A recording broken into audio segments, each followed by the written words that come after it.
Inspector की भूमिका में आता है। और 1995 में आपका बेटा एटा से चलकर पहलवानी के दम पे 1995 में मैं दिल्ली केसरी रहा बॉडी बिल्डिंग में। मैं आपको ये सब इसलिए बताना चाहता हूं कि आपका बेटा किसान का बेटा है, फिल्म एक्टर है, पहलवान है, और डॉक्टर मनमोहन सिंह जी की सरकार में मैं एपीएस रहा, असिस्टेंट प्राइवेट सेक्रेटरी। जैसे आपके यहाँ एसडीएम होता है, डीएम होता है, कप्तान होता है, उस लेवल का क्लास 1 अधिकारी रहा। और मैं इस मंच पे क्यों आना चाहता हूं, मैं कहीं भी जब रामलीलाओं में मुझे बुलाते हैं, क्योंकि मैं अगर एक्टिंग सीखा तो मैं इसी मंच से सीखा। मेरा डर जो खत्म हुआ वो इसी मंच से हुआ। मैं दिल्ली की रामलीला में बाली का किरदार निभाया करता था, क्योंकि जब मैं पहली बार ऐसे माइक पकड़ा था तो ऐसे ऐसे पैर कांपते थे, बोलते हुए डरता था, घबराता था।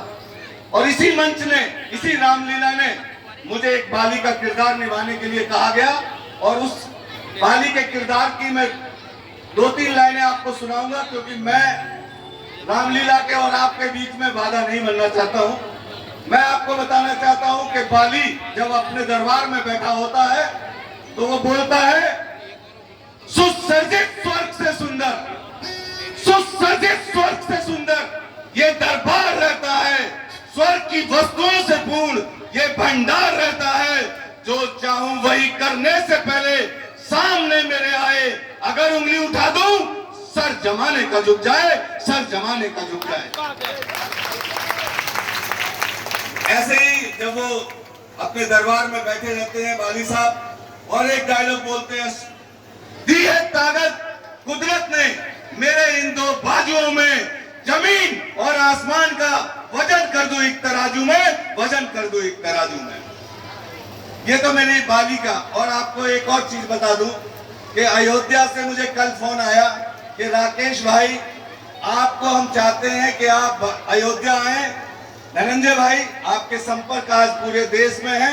अयोध्या से कल मुझे फोन आया और उन्होंने कहा कि हम अयोध्या में एक कैरेक्टर आपसे कराना चाहते हैं। तो मैंने उनसे हाथ जोड़कर कहा कि मैं बाली का किरदार निभाना चाहता हूं, बाकी जो आपकी इच्छा हो तो आप मुझे जो कैरेक्टर देंगे मैं करूंगा। मैं आपको 100 बात की एक बात ये कहना चाहता हूं कि आपका भाई लोधी राकेश